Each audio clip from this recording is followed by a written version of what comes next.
Joanna Gryzik, kobieta o wielkim sercu, półsierota z biednej rodziny. Dziewczynka, która w wieku 6 lat została milionerką, a następnie podwoiła majątek, a dzięki temu, że dbała o ludzi, została nazwana Śląskim Kopciuszkiem. Ale jak to się zaczęło i kim jest Karol Godula?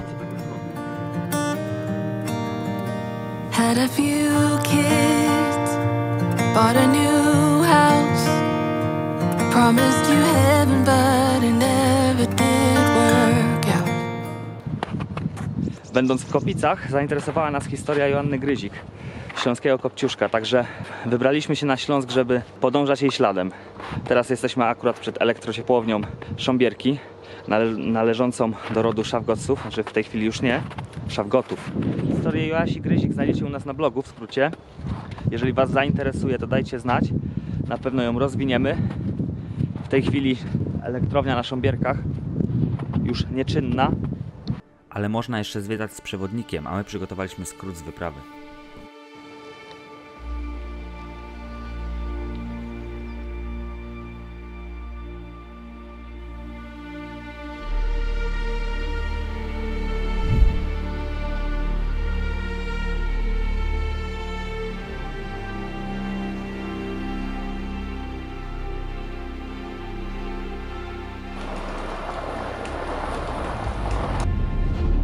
W gabinecie dyrektorskim wiszą zdjęcia dyrektora oraz Joasi i Hansa Urlyka Szafgota, czyli pierwszych właścicieli majątku, a właściwie ich spółki.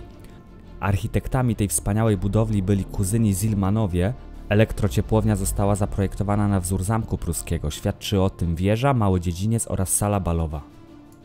Obiekt jest ogromny, był nim zainteresowany koncern hotelowy, ale obecna sytuacja nie sprzyja inwestycjom.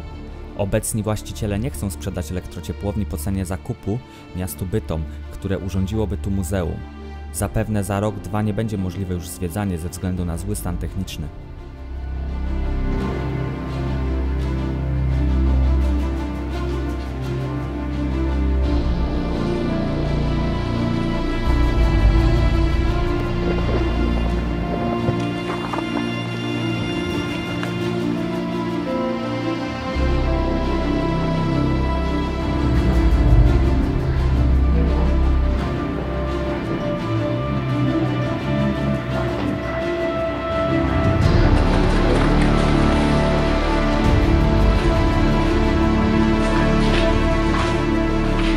Na miejscu spotkaliśmy ekipę z Urbex Team Kwidzyń. Link do kanału macie w opisie.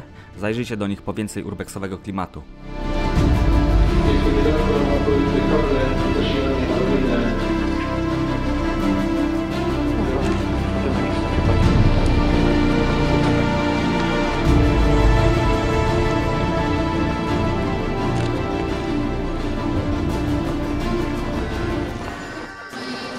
Powiesz coś? Tak, powiem, że jak zawsze jestem przygotowana do wyprawy i mam odpowiednie buty.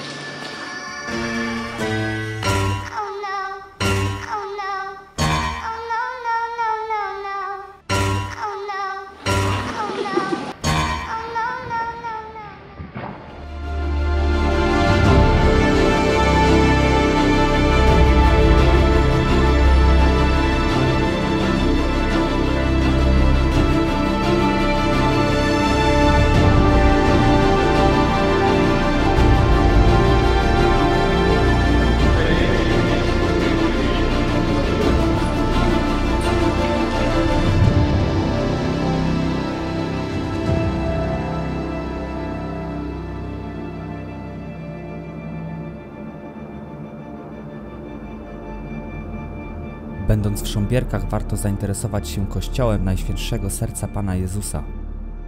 Asia po śmierci Karola Goduli miała takie marzenie, bo on umarł na nerki, ale umarł i pochowali go we Wrocławiu, a że tu było jego miejsce, na Górnym Śląsku, a nie na Dolnym Śląsku. Ona chciała, żeby jego ciało wróciło na Śląsk. I zrobiła to tak, że jest współfundatorką tego oto kościoła i przez to ciało Karola Goduli w tym kościele ponoć się znajduje.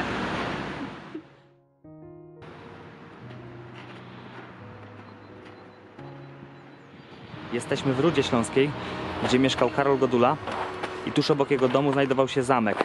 Zamek należał do rodu Balestramów, którego to Karol był zarządcą. W ramach uznania od Balestramów Karol otrzymał udziały na hucie, a później dokonał wielu dobrych inwestycji i stał się najbogatszym człowiekiem w Europie. Jednym z najbogatszych ludzi w Europie.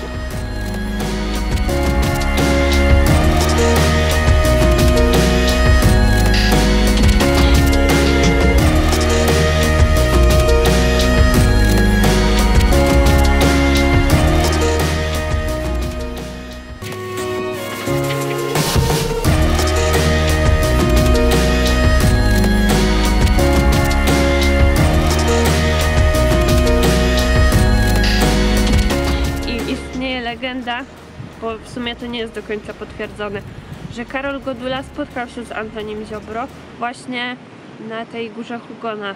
Ona jest tam gdzieś przy Rudzie Śląskiej. I Antoni przekazał Karolowi informację, jak ten cynk przerabiać, co wcześniej nie było wiadome, takie oczywiste dla wszystkich.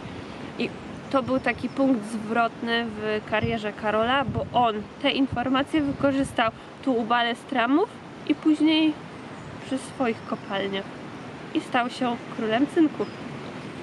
No ale jeśli chodzi tutaj o ten teren, to tutaj w lesie gdzieś niedaleko pobili Karola Godulę. Tak, że miał niedowład ręki, miał coś z nogą, prawdopodobnie ją ciągnął i miał zniekształconym jedną część twarzy. Przez to nazywali go diabłem, wszyscy się go bali i tak dalej, dzieci się z niego śmiały, więc w momencie jak Joasia go zobaczyła i w ogóle nie zwróciła uwagi na to, że jest jakiś inny, to był dla niego szok i pewnie tym go kupiła, że była taka, jak to powiedzieć, taka... Do ludzi. Jaka? Do ludzi. Do ludzi, no, że nie patrzy na niedoskonałości innych. No i pobili go tutaj albo właśnie ze względu na te informacje o cynku, albo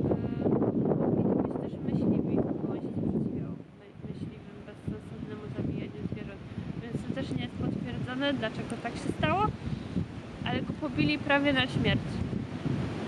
Go przywiązali do drzewa, tak sobie wisiał biedny. Ale że to było gdzieś niedaleko, to Karol wiedział, że pracownicy Balestramów będą szli do pracy, czy tam z pracy, nie wiem, i oni go uratowali. I przez to tak naprawdę przeżył.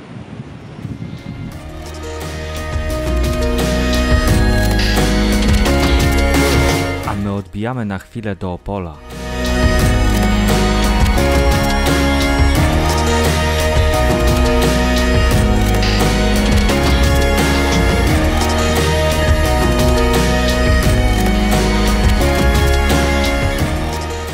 Rzeźba świętego Krzysztofa, która została odzyskana i przeniesiona z Kopic, a także odnowiona przez tutejszy uniwersytet.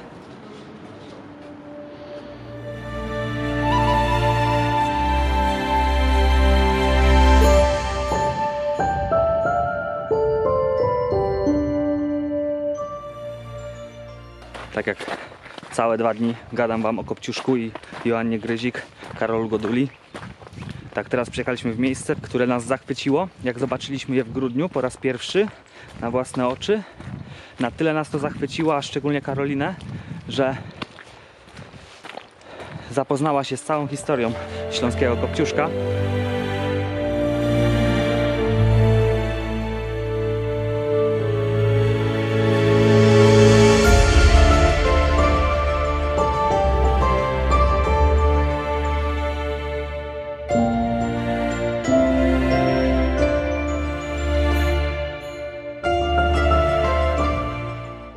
Pałac przeżył wojnę w nienaruszonym stanie, ale po wojnie był tutaj skład zboża, magazyny, coś w tym stylu i pałac doszczętnie spłonął. Podpalenie było celowe, ponieważ podpalili w 4 miejscach. Pałac w miejscach podatnych na ogień, a także opróżniono wcześniej zbiornik wodny, uniemożliwiając strażakom szybkie ugaszenie obiektu. I jest taka jedna teoria, że zrobili to sami pracownicy, którzy tutaj pracowali, ponieważ spodziewali się kontroli, a bali się, że zostaną odkryte liczne uchybienia. To jest taka tylko jedna z teorii, czy prawdziwa, czy nie, to już zostawiam komuś innemu do oceniania. Za mną w tym miejscu, o tutaj, znajduje się okno Joanny Gryzik, także tam znajdowała się jej komnata.